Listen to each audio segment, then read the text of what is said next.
महाशिवरात्रि व्रत कथा।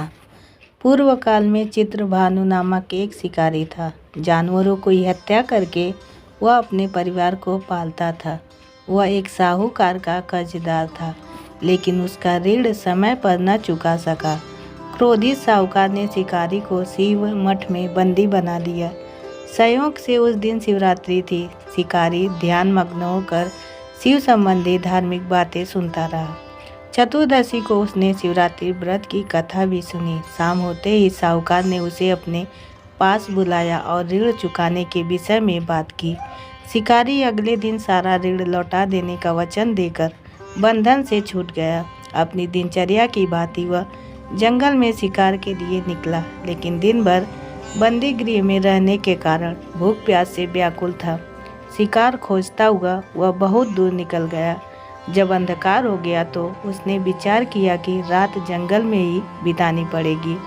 वह वन एक तालाब के किनारे एक बेल के पेड़ पर चढ़कर रात बीतने का इंतजार करने लगा। बिल और वृक्ष के नीचे शिवलिंग था, जो बिल पत्थरों से ढका था। शिकारी को उसका पता न चला। पड़ाव बनाते समय उसने जो टहनियाँ तोड़ी वे संयोग से शिवलिंग पर गिरती चली गईं। इस प्रकार दिन भर भूखे प्यासे शिकारी का व्रत भी हो गया और शिवलिंग पर बिल्वपत्र भी चढ़ गए। एक प्रहर रात्रि बीत जाने की एक गंभीरी हिरनी तालाब पर पानी पीने पहुंची। शिकारी ने धनुष पर तीर चढ़ाकर ज्यों ही प्रत्यंचा खींची। हिरनी बोली, मैं गर्भिणी हूँ, शीघ्र ही प्रसव करूँगी। तुम एक साथ दो जीवों की हत्या करोगे, जो ठीक नहीं है। मैं बच्चे को जन्म देकर शीघ्र ही तुम्हारे समक्ष प्रस्तुत हो जाऊंगी, तब मार लेना। शिकारी ने प्रत्यंचा ढीली कर दी और हिरनी जंगली झाड़ियों में लुप्त हो गई। प्रत्यंचा चढ़ाने तथा ढीली करने के वक्त कुछ बिल्वपत्र अनायास ही टूटकर शिवलिंग पर गिर गए। इस प्रकार उससे अनजाने में ही प्रथम प्रहर का पूजन भी संपन्न हो गया। कुछ ही देर बाद एक और हिरनी उधर से निकली। शिकारी की प्रसन्नता का ठिकाना न रहा। समीप आने पर उसने धनुष पर बाढ़ चढ़ाया। तब उसने देख हिरनी ने विनम्रतापूर्वक निवेदन किया, हे शिकारी, मैं थोड़ी देर पहले ऋतु से निर्वित हुई हूँ, कामातुर विरहिणी हूँ, अपने प्रिय की खोज में भटक रही हूँ। मैं अपने पति से मिलकर शीघ्र ही तुम्हारे पास आ जाऊंगी। शिकारी ने उसे भी जाने दिया। 2 बार शिकार को खोजकर उसका माथा टनका। वह चिंता में पड़ गया। रात्रि का आखिरी पहर बीत रहा था। इस बार भी धनुष से लगकर कुछ बेलपत्र शिवलिंग पर जा गिरे तथा दूसरे पहर की पूजन भी संपन्न हो गई। तभी एक अन्य हिरनी अपने बच्चों के लिए साथ उधर से निकली। शिकारी के लिए यह स्वर्णिम अवसर था। उसने धनुष पर तीर चढ़ाने में देरी नहीं लगाई। वह तीर छोड़ने ही वाला था कि हिरनी बोली, हे शिकारी, मैं इन बच्चों को इनके पिता के हवाले करके लौट आऊंगी। इस समय मुझे मत मारो। शिकारी हंसा और बोला, सामने आए शिकार को छोड़ दूं? मैं ऐसा मूर्ख नहीं। इससे पहले मैं 2 बार अपना शिकार खो चुका हूँ। मेरे बच्चे भूख प्यास से व्यंग हो रहे होंगे। उत्तर में हिरणी ने फिर कहा, जैसे तुम्हें अपने बच्चों की ममता सता रही है, ठीक वैसे ही मुझे भी। हे शिकारी, मेरा विश्वास करो, मैं इन्हें इनके पिता के पास छोड़कर तुरंत लौटने की प्रतिज्ञा करती हूँ। हिरनी का दुख भरा स्वर सुनकर शिकारी को उस पर दया आ गई। उसने उस मिर्गी को भी जाने दिया। शिकार के अभाव में तथा भूख प्यास से व्याकुल शिकारी अनजाने में ही बेल वृक्ष पर बैठा बेलपत्र तोड़ तोड़ कर नीचे फेंकता जा रहा था। पाँव फटने को हुई तो एक हष्ट-पुष्ट मिर्ग उसी रास्ते पर आया।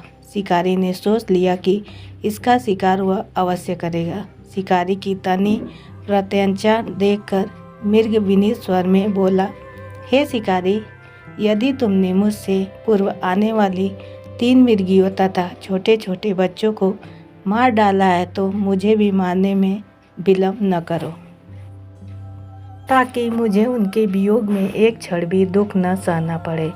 मैं उन हिरणियों को पति हूँ। यदि तुमने उन्हें जीवन दान दिया है तो मुझे भी कुछ क्षण का जीवन देने की कृपा करो। मैं उनसे मिलकर तुम्हारे समक्ष उपस्थित हो जाऊंगा।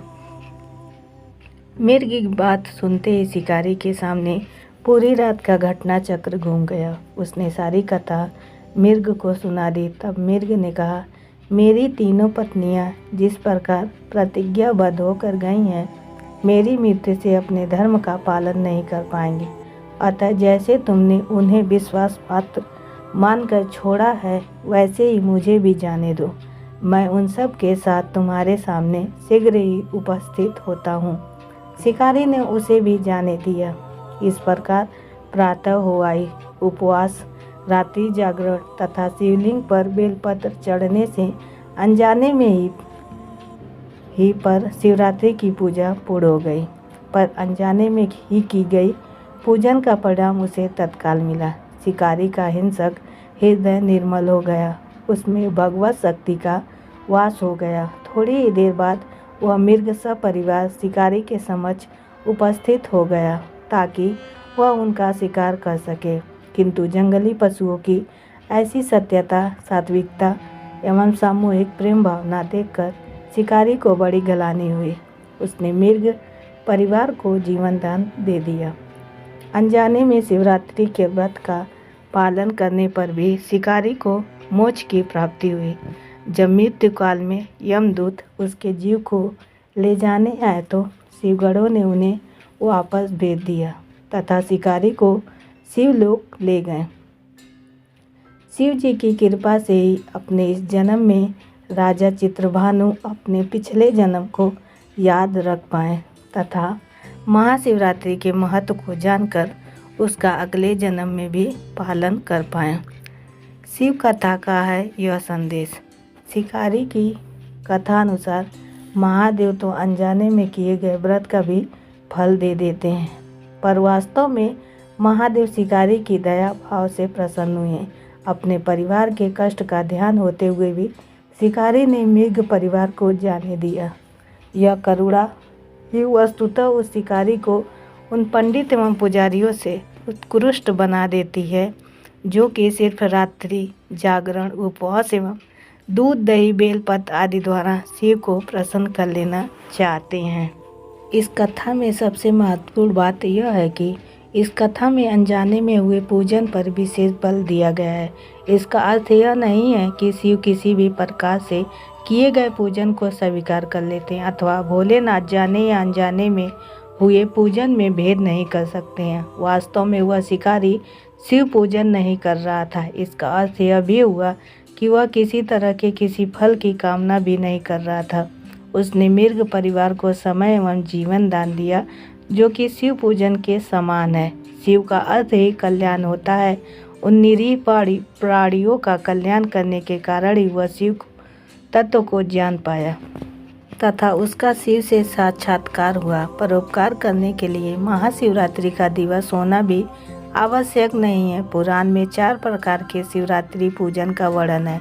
मासिक शिवरात्रि, प्रथम आदि शिवरात्रि तथा महाशिवरात्रि पुराण वर्णित अंतिम शिवरात्रि है।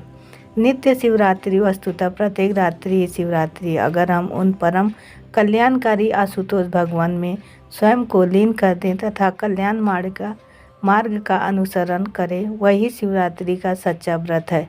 उम्मीद है आपको हमारी कहानी पसंद आई होगी। पसंद आई है तो एक लाइक ज़रूर करें और चैनल पर नए हैं तो चैनल को सब्सक्राइब करना ना भूलें। साथ ही बेल आइकन दबाना ना भूलें ताकि अगली अपडेट सबसे पहले आपको मिले। धन्यवाद। ओम नमः शिवाय।